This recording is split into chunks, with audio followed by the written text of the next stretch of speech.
Boa noite. Depois de 3 adiamentos, a maternidade do Hospital dos Estivadores começou a funcionar hoje à tarde e a unidade já está aberta à população. De acordo com a administração municipal, os problemas que impediam a abertura do equipamento já foram solucionados. São 14 leitos que fazem parte da primeira etapa de inauguração do hospital.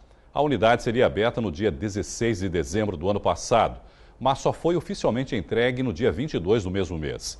Um problema na rede de gases medicinais impediu a efetiva abertura do hospital durante todo o mês de janeiro.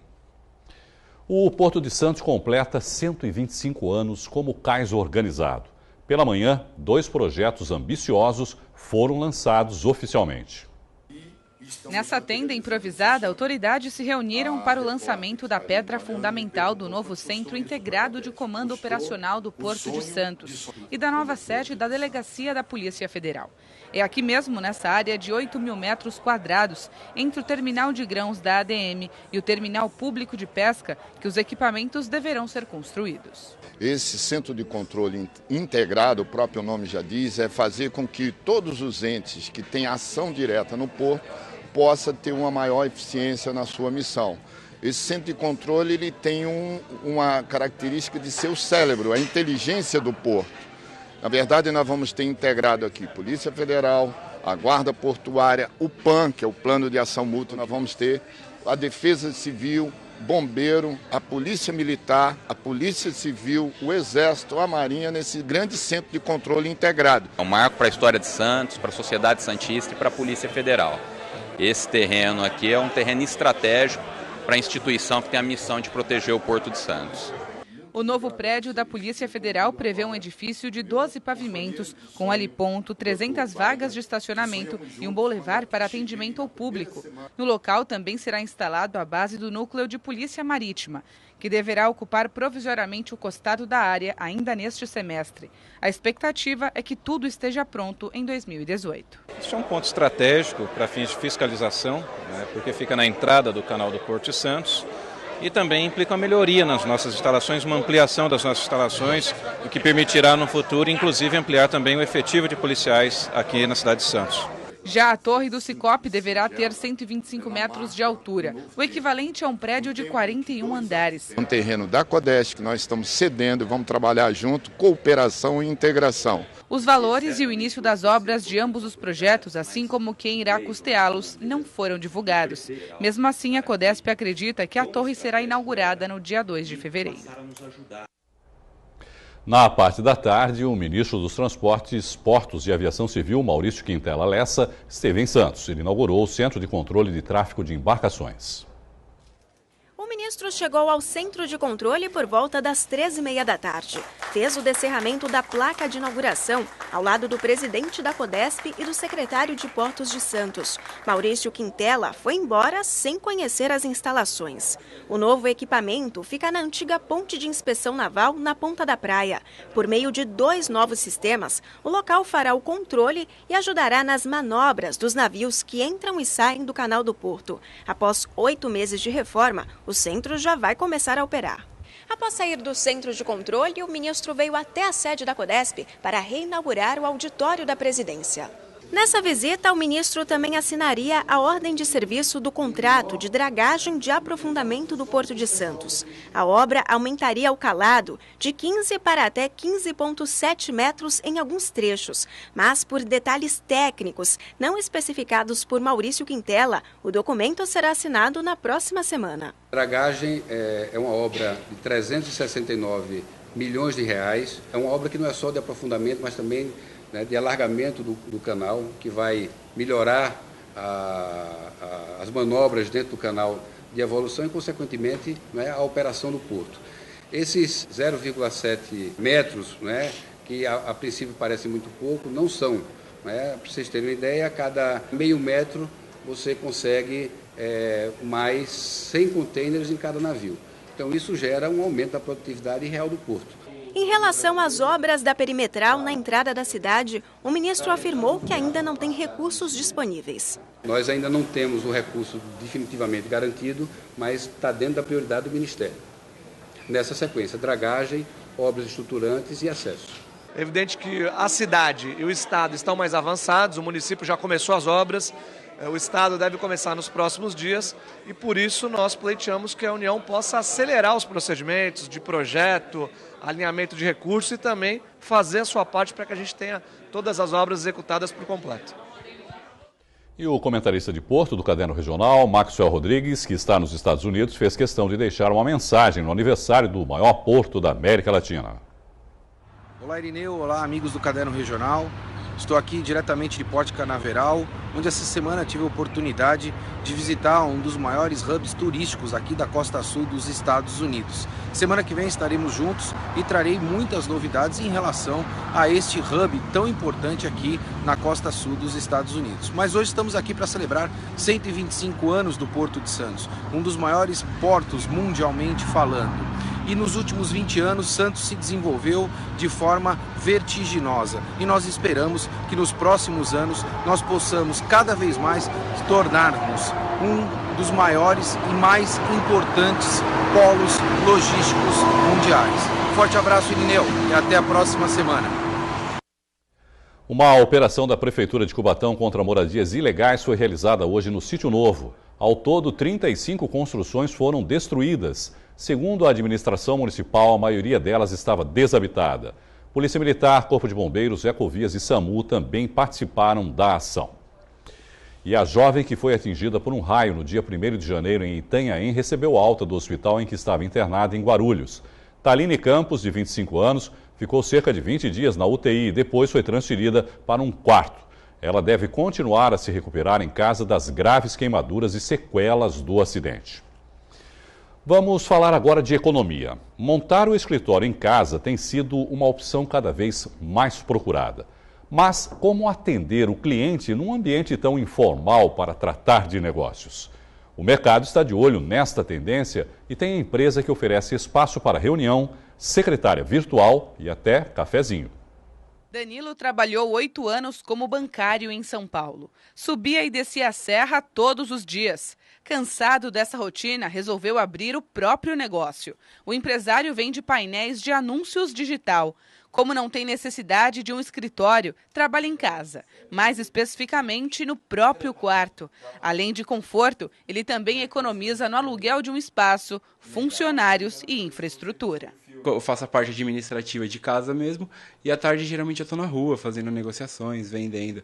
Então trabalhar home office é bom porque economiza um bom dinheiro. Em torno de um salário de um funcionário mais ou menos, em torno de R$ 1.200, R$ 1.500. E essa é uma tendência que tem crescido no país. De acordo com dados do Sebrae, em menos de uma década o número aumentou de 665 mil para 3,5 milhões de empresários que trabalham em casa, um aumento de mais de 500%.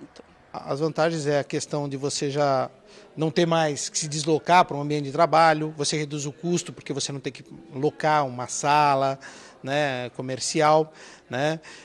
Enfim, você tem maior possibilidade assim, de ser produtivo ali e também ganhar ali o tempo com a sua família e tudo mais e ter uma vida mais, vamos dizer assim, mais feliz e saudável, né? O consultor ressalta ainda que, apesar dos números expressivos, 80% dessas empresas fracassam antes de completar 5 anos. Se a pessoa não tiver disciplina, ela vai se perder a atenção com todo o ambiente de conforto que a casa oferece, né? Então, se a pessoa não for muito disciplinada, ela tende a relegar ali o trabalho no segundo plano e ela acaba um telefone que toca de um vizinho, uma criança, tudo tira a atenção dela do foco do trabalho, né? Isso é uma grande desvantagem e acaba muitas vezes atrapalhando os negócios, né? Danilo entendeu rápido que o segredo é mesmo ser organizado. No final do dia, se eu tiver coisas administrativas para fazer no final do dia, eu me bagunço, aí eu fico trabalhando até muito tarde. Por isso que eu tento fazer tudo que é administrativo de manhã e à tarde fazer as visitas para o cliente. Então, meu dia acaba no mesmo horário que o do cliente convencional. Quem trabalha comigo, quem presta serviço, também é a mesma coisa. Eles têm certas cargas de trabalho, eles precisam entregar aquele material pronto e eles trabalham de casa. Então, a gente evita trabalhar fora do horário de trabalho. A gente tem um contato das 9 às 6, que é o ideal. Mas Danilo não pode atender os clientes no quarto. Quando necessita de um espaço para fazer reuniões, aluga uma sala comercial com recepcionista, cafezinho e ar-condicionado. Além disso, utiliza outros serviços da empresa, como secretária virtual e endereço fiscal. Quando eu abri a empresa, o meu primeiro endereço fiscal foi na minha casa. E aí, quando eu senti essa dificuldade de ter apenas o número de celular no meu cartão e o cliente ligar e é só eu atender, eu percebi que eu precisava de um apoio um pouco maior. Foi aí que eu procurei alguma estrutura que pudesse me atender. Escritórios em Santos, geralmente as salas são muito pequenas e o custo é muito alto. Então, ter uma pessoa para atender o telefone é um valor bem alto. Foi aí que eu achei o escritório virtual. A condução da reunião é de forma diferente, né? Já tive experiência trágica de você fazer um atendimento, de você fazer uma reunião dentro de uma cafeteria, é barulho, né?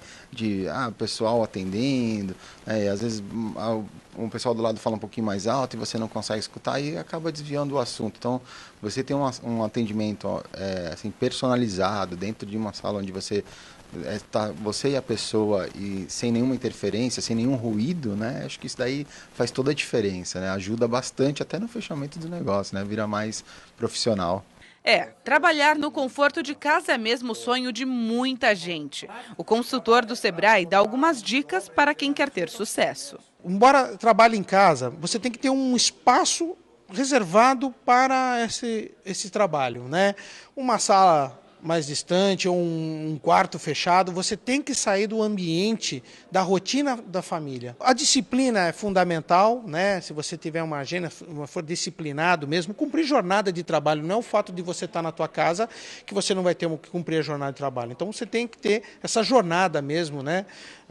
Para você estar à disposição da sua empresa. Dengue, chikungunya, zika, vírus, parece que a cada ano uma nova epidemia ameaça a saúde das pessoas. A novidade deste ano é a febre amarela, doença que mata 1 em cada 5 infectados e que no Brasil tem seu pior momento. Para falar sobre prevenção e sintomas, nós recebemos o médico infectologista Ricardo Aide. Doutor Ricardo, boa noite, obrigado, viu? Boa noite, sempre Estava prazer. até brincando com o senhor, toda vez que o senhor vem aqui é porque o mosquito está aprontando alguma, né, doutor Ricardo? Com certeza. E agora, dessa vez, é a febre amarela. Há motivos para se preocupar aqui na nossa região em relação a isso, doutor Ricardo? Preliminarmente, não. É uma preocupação geral de todos estarem atentos, com certeza. E, obviamente, que é um chamamento para a população que redobre os esforços no controle do vetor. Porque se o vetor continuar controlado, não há essa disseminação do vírus em zonas urbanas. Para as pessoas tentarem entender, o que está acontecendo hoje é a febre amarela de pessoas que de alguma maneira tiveram contato com um mosquito lá, a febre silvestre, né, que a gente chama, né? Isso, silvestre intermediária, porque o ciclo do macaco e o mosquito hemagogos, que é o mosquito que vive na zona da mata, ele sempre existiu. O homem vai em contato com essa região, adentra a mata e pode contrair essa forma intermediária. Só que a urbanização, que seria a transmissão pelo Aedes aegypti, exige uma série de requisitos. Aí seria a febre amarela urbana, né? Febre amarela urbana. O Aedes que transmite também. Exatamente. Desde 1942 que a gente não tem nenhum caso. Não há registro. E espero que assim continue. Né? O governo tem tomado medidas que me parece são as medidas necessárias para tentar conter o avanço da febre amarela. Né? Sim. Redobrar os esforços em fazer um cinturão de proteção nessas regiões próximas a matas onde tem surgido casos, como por exemplo aqui em Araçatuba, no interior do estado, ou lá em Minas Gerais, onde todos os casos relatados até agora foi dessa forma intermediária, com silvestre, que as pessoas se expuseram. Não houve uma transmissão dentro da cidade, lá em Teófilo Otoni ou coisas do gênero. São pessoas que de alguma maneira estiveram em contato com essa forma silvestre, né, da doença. Com certeza. Não em regiões urbanas. Não e há... aqui também nenhuma, né, doutor? Nenhuma. Todas as pessoas aqui, algumas nem eram febre amarela e as que... Exatamente. O caso aí que relataram de uma pessoa que veio e trouxe uma síndrome febril lá do Amazonas, não se confirmou como sendo febre amarela. O que acontece, na verdade, é assim, não há motivo de pânico e correria atrás de vacina no momento, que a gente não está em zona que o governo tenha determinado como de alto risco, em especial aqui na cidade de Santos, onde o controle do vetor tem sido muito bom e o índice de controle chamado Lira está abaixo de 1, 0,7, 0,8, e só acima de 4, 5 é que haveria um risco relativo de uma urbanização da febre amarela. E eu não acho que isso vai acontecer. Santos e os municípios vizinhos têm trabalhado duro e não tem nenhum município, digamos assim, numa zona crítica, que houvesse uma necessidade de uma intervenção rápida governamental no sentido de controle do vetor. Então a gente sempre volta a essa questão. Quando se controla o Aedes, se controla a transmissão da dengue, chikungunya, zika e uma possível febre amarela urbana. As pessoas têm se conscientizado, doutor Ricardo? O senhor acha que não, a diminuição dos números é por causa da uma melhor conscientização das pessoas? Não. O poder público intervém e tem intervido de forma mais sistemática, mais regular, e aí a gente vê que o sucesso advém disso, esses mutirões e tudo mais. Mas só para você ter uma ideia, mutirão feito na Zona Noroeste, simultaneamente no Imbaré, duas regiões diferentes da cidade, uma com uma condição socioeconômico-financeira melhor e a outra pior, houve um empate técnico. Uma retirou-se 4 toneladas de lixo e no Boqueirão, no Imbaré, melhor dizendo, 3,8. Quer dizer, é um empate técnico, né? Quer dizer, por mais que se fale, o senhor mesmo já esteve aqui falando várias vezes. Nós já fizemos campanha aqui, mas é difícil conscientizar as pessoas em relação a isso. Muito difícil. As pessoas, se não houver, eu acho que esse papel de vocês, né, da mídia, é fundamental. Está levantando sempre a bola. É lógico que a gente prefere as pessoas um pouco assustadas ou preocupadas do que largadas e despreocupadas. Sim. Porque corre-se atrás. E a gente também, falando, é mais ouvido. As pessoas prestam mais atenção nas mídias todas e fazem o que precisa ser feito. Ainda bem que não corremos risco no momento, que é bom para tranquilizar as pessoas, como o senhor colocou, né, doutor Ricardo? Mas, de qualquer maneira, quais são os sintomas da febre amarela? Ela tem diversas apresentações. Tem uma grande parte delas que passa desapercebido. São quadros leves. Assim como acontece com chikungunya, dengue, zika. Pessoas que têm, né, a doença e não manifestam, né? Nem se sabe que foi febre amarela. Então começa às vezes desde um simples quadro febril, né, dor muscular, dor de cabeça. Agora, naqueles X% que tem as suas formas graves, que não chega a 8% do total de casos, a coisa se complica tremendamente, com bastante repercussão no sistema nervoso central, fígado, rim, pode dar uma síndrome hemorrágica associada, e aí cerca de 40% desses 8% que tem a forma grave podem ir a óbito. As pessoas se curam da doença depois, Ricardo? Uma grande parte... Ficam livres, efetivamente? Uma grande parte dos que têm as formas mais leves se curam. Esses que têm as formas mais graves, infelizmente, a média entre 30% a 40% vão a óbito. E o restante, 60% a 70% mesmo, nas formas mais graves, se curam. Porque eu me lembro de pessoas que tinham febre amarela e continuavam com sintomas, calafrios, aquelas coisas todas, né? Mesmo depois da... Isso pode, às vezes, também se confundir com malária, né? Sim. Que tem ciclos, a pessoa tem uma melhora, depois aparece, porque são coisas que são transmitidas mais ou menos de forma semelhante por vetores, por mosquitos diferentes. Mas a febre amarela, ela na sua forma clássica, por isso que recebe esse nome, ataca violentamente o fígado, o rim, o sistema nervoso central. A pessoa tem a icterícia, que deixa a pele amarela, daí esse nome de febre amarela. Bom, a prevenção é a mesma aí em relação às outras doenças, é o vetor, que é o mosquito, as pessoas têm que tomar cuidado com isso, né? Isso, e no caso da febre amarela, a vacina. No caso de uma urbanização, uma epidemia, um surto mais importante, se tem a estratégia da vacina, a multiplicação de doses de vacina, está diluindo, como tem sido feito recentemente na África.